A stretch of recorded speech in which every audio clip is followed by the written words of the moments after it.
Graça e paz do Senhor Jesus, gravando hoje o Salmo de número 137. Esse Salmo traz uma lição muito importante para nós, traz um lamento, mas é um lamento que traz para nós revelações do Senhor. Dentro desse lamento, dentro desse momento tão difícil do povo de Israel, nós vamos tirar coisas boas, porque o Senhor consegue trazer coisas boas daquilo que não parece tão bom. O Senhor consegue tirar de nós o melhor quando nós estamos na presença dEle, mesmo nos momentos mais difíceis, nos momentos de separação, nos momentos de dor, nos momentos de angústia, de tristeza, de dúvidas, de incertezas, o Senhor consegue. O que estava acontecendo aqui? O povo de Israel estava cativo lá na Babilônia. Eles foram para esse cativeiro, durante 70 anos lá eles estiveram.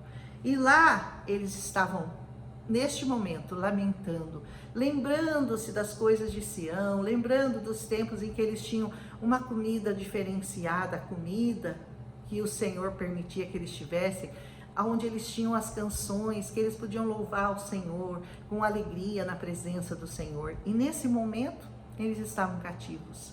E mesmo assim, o que acontecia? Aqueles ímpios, aqueles algozes que os levaram para o cativeiro, faziam com que eles cantassem para eles. Ah, canta aí para nos alegrar, canta aí as canções de Sião.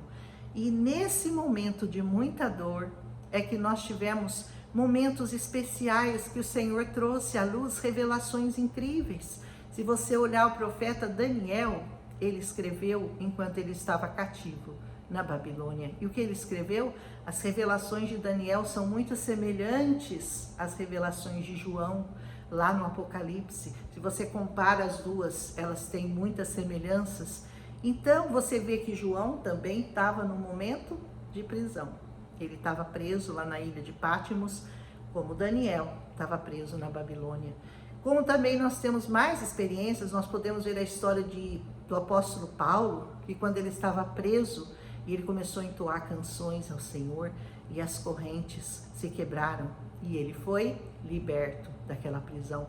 Nós podemos também ver a história de Jacó, que ele acabou sendo lá julgado pelos irmãos, José,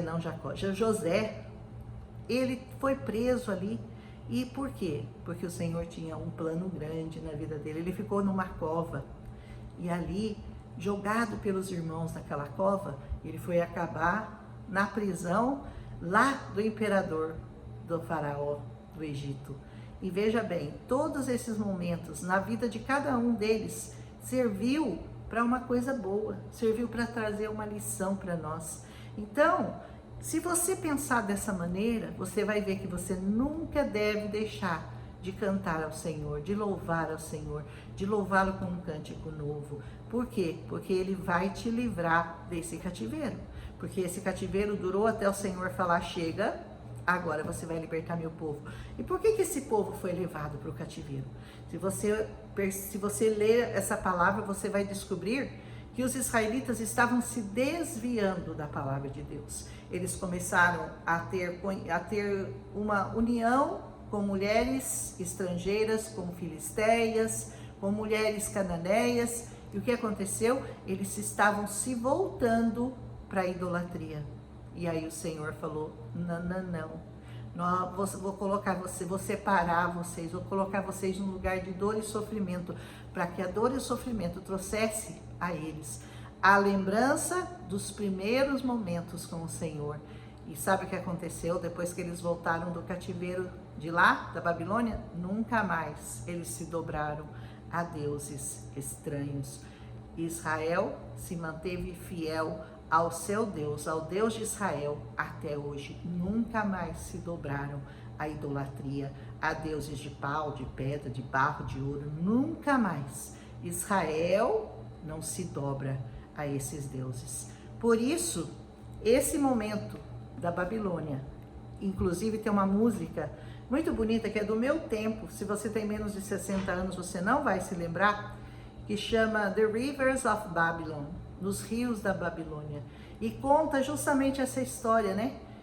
Narra, na verdade, esse salmo, que fala sobre a tristeza que eles sentiam e que ainda, mesmo diante da tristeza, eles eram obrigados a cantar para os seus algozes. Não é bonito? Essa história desse salmo é muito interessante. Esse salmo não é muito falado, nem muito conhecido, eu acho, mas se você busca em profundidade, você tira daqui lições muito importantes. E é justamente na hora da tristeza, da depressão, da angústia, da separação, da perda, de você não ter mais o que você nem valorizava quando você tinha, e você vai tirar daí o melhor de você. Deus extrai de você o melhor quando você está nesse momento de dor e sofrimento, mas você não abandona o seu Deus. Amém? Diz assim o Salmo: junto aos rios da Babilônia, nós nos assentamos e nós choramos, lembrando de Sião. Começou essa tosse chata de novo. Nos salgueiros que há no meio dela, nós penduramos as nossas harpas, porque aqueles que nos levaram cativos, eles nos pediam uma canção, e aqueles que nos destruíram, que nós os alegrássemos, dizendo: cantai-nos um dos cânticos de Sião. Mas como, ele pergunta, como entoaremos o cântico do Senhor em uma terra estranha? Como é que você vai entoar um cântico ao Senhor quando você está na mão do seu inimigo? Quando você está sendo destruído, quando você está sendo humilhado, quando você está sendo desprezado? Como que você canta para o Senhor num momento desse?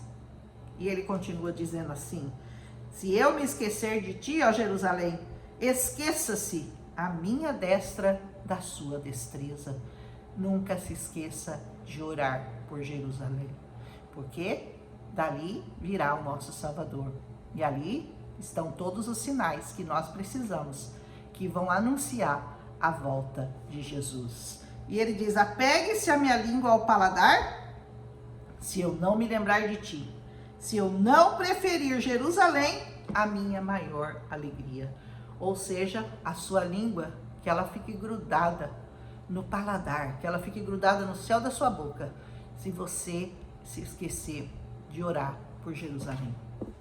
E continua: lembra-te, Senhor, dos filhos de Edom, no dias de Jerusalém, porque eles diziam: arrasai-a, arrasai-a até os seus alicerces. Esse é o desejo do diabo até hoje. Ele quer arrasar aquela terra, ele quer destruir todo Israel, ele quer acabar com Jerusalém, ele quer acabar com Israel.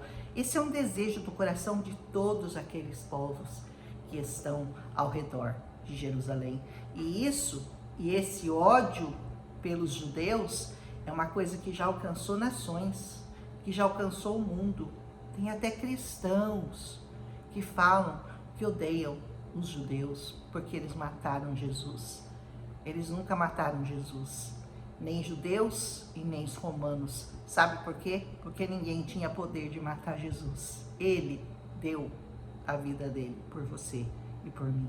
Então, para com essa história de ser um antissemita, de ter bronca de judeus, ou achar que os judeus estão errados, ou isso daí é uma briga de irmãos, é uma briga de 2000 anos ou mais, e começou aqui, ó, já nessa separação, começaram a criar um ódio pelos judeus. Sabe por quê? Porque todas as vezes que tentavam destruir Israel, Israel se levantava mais forte do que antes, como acontece até hoje. É uma coisinha desse tamanhinho, cercado de gigantes, de terras muito maiores que a deles, um povo mais numeroso que o deles, e cada vez que eles se levantam contra Jerusalém, contra Israel, eles são massacrados, eles são destruídos, e sempre será assim. Amém? Finalmente ele diz: ah, filha de Babilônia, que vais ser assolada. A Babilônia hoje é o Iraque assolado. Amém? E diz assim: feliz aquele que te retribuir de acordo com o que você fez a nós. Feliz aquele que retribuir a você conforme aquilo que você fez para nós. E feliz é aquele que pegar nos seus filhos e der com eles nas pedras. Você já imaginou?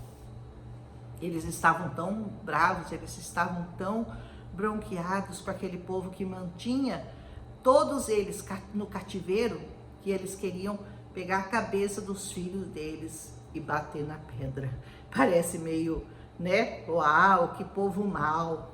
Não, naquele tempo era o olho por olho, dente por dente, dedo por dedo, perna por perna. Matou, vai morrer.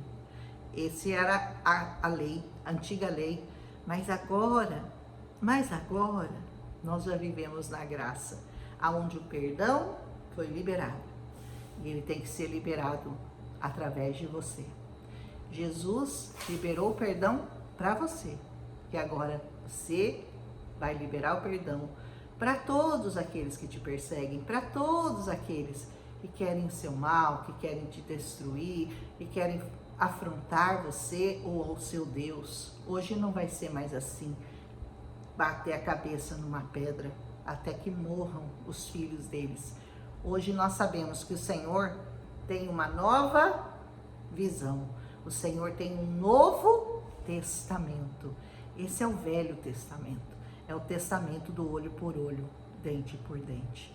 Hoje não. Hoje qualquer pessoa que levantar suas mãos e entregar a sua vida para Jesus receberá o mesmo perdão. Seja ele um babilônio, seja ele um iraquiano, seja ele um palestino, seja ele quem for. Se entregar a vida para Jesus, vai receber perdão. Então esse salmo espelha bem para nós o sentimento que aquele povo estava naquele momento. Mas eles descobriram, havia um propósito de Deus para tudo aquilo lá que estava acontecendo. Daniel, preso na Babilônia, teve uma revelação de Apocalipse, do final dos tempos, assim como João, assim como todos que um dia passaram por momentos terríveis. Mas quando existe a mão do Senhor, quando existe um propósito de Deus para tudo aquilo que acontece na sua vida e você descobre qual é esse propósito, você vai continuar louvando o nome do Senhor, porque o Senhor, Ele está sempre vendo você, Ele está sempre te ouvindo e Ele está sempre pronto a estender a mão para você. Quando você verdadeiramente resolver se entregar a sua vida, liberar perdão, o mesmo perdão que você recebe, você tem que dar, liberar. Com o perdão que você perdoar, você vai ser perdoado. Então essa história do eu não consigo perdoar o que me fizeram, isso daí é muito ruim para você, porque o perdão não é bom para a pessoa que é perdoada, é bom para quem perdoa, porque você se liberta daquela pessoa que te fez tanto mal. Então, hoje é um dia de liberar perdão na sua vida. Hoje é um dia de agir conforme o Novo Testamento e não conforme o Velho. Não é pegar a cabeça do filho e bater numa rocha até morrer. Não. Hoje o Senhor libera perdão. Infelizmente, como ainda os judeus ainda estão no tempo da lei e não da graça do Senhor Jesus, eles ainda têm essa coisa, né, de revidar. E não sei até que ponto estão errados, porque se alguém fizesse com o filho de vocês o que fizeram com os filhos daquele povo de Israel, puseram num forno de micro-ondas vivo, decapitaram crianças, fizeram coisas horrorosas, porque esse povo ainda vive nesse tempo aqui, da falta de perdão. Mas nós que conhecemos o Senhor Jesus, nós temos que aprender que liberar perdão é o melhor caminho, é o único caminho, porque Jesus assim nos ensinou: perdoai da maneira como você foi perdoado. Ah, mas eu não sou Deus, eu não consigo. Você consegue, porque o Senhor, através de você, você se coloca como um canal e você diz: Senhor, eu não tenho perdão em mim para poder perdoar, mas o Senhor, eu me coloco como um instrumento, como um vaso, para que através de mim seja liberado o perdão para essa pessoa, o perdão que o Senhor quer liberar para aquela pessoa. Você vai ser só o vaso, você vai ser o canal, você vai ser o instrumento de Deus. Como eu aqui, né, falando essa palavra. Não, a palavra não é minha, a palavra é do Senhor. Hoje eu demorei um pouco para gravar, não gravei de manhã, não entendi por quê, falei, porque todo dia de manhã eu levanto e já vou gravar, mas hoje aconteceram algumas coisas que me impediram. E eu entendi, agora que eu tô gravando, já é de noite, e eu entendi por que o Senhor queria que eu gravasse só à noite, porque foi durante o dia que o Senhor me revelou e me pediu para falar essas coisas aqui que eu tô falando. Aleluia, o Senhor é bom o tempo todo. A benignidade e o amor dele duram para sempre. Como foi o salmo de ontem, né? Nós tivemos essa liberação de todo o amor, de toda a bondade do Senhor no salmo 136. E hoje o 137 já é um lamento, é um choro e quase um questionamento, né? Por que nós estamos passando por tudo isso? Talvez seja o seu questionamento. Por que eu estou passando por tudo isso? Existia um propósito em todas essas coisas. Para o povo judeu, para o povo de Israel, existe um propósito para todas as coisas na sua vida. Aprenda com o seu sofrimento. E ao invés de ficar bravo com o Senhor, fique louvando, adorando, sabendo que Ele é bom o tempo todo. Amém? Um abraço em Cristo Jesus. Se você gostou, deixa seu like. Salmo 137. Amanhã nós vamos com mais um salmo também curto, que é o 138. Esse aqui ficou um pouco longo por causa da história que eu queria contar para vocês. Um abraço, não esquece de deixar seu like e seu amém, se você puder. Até amanhã.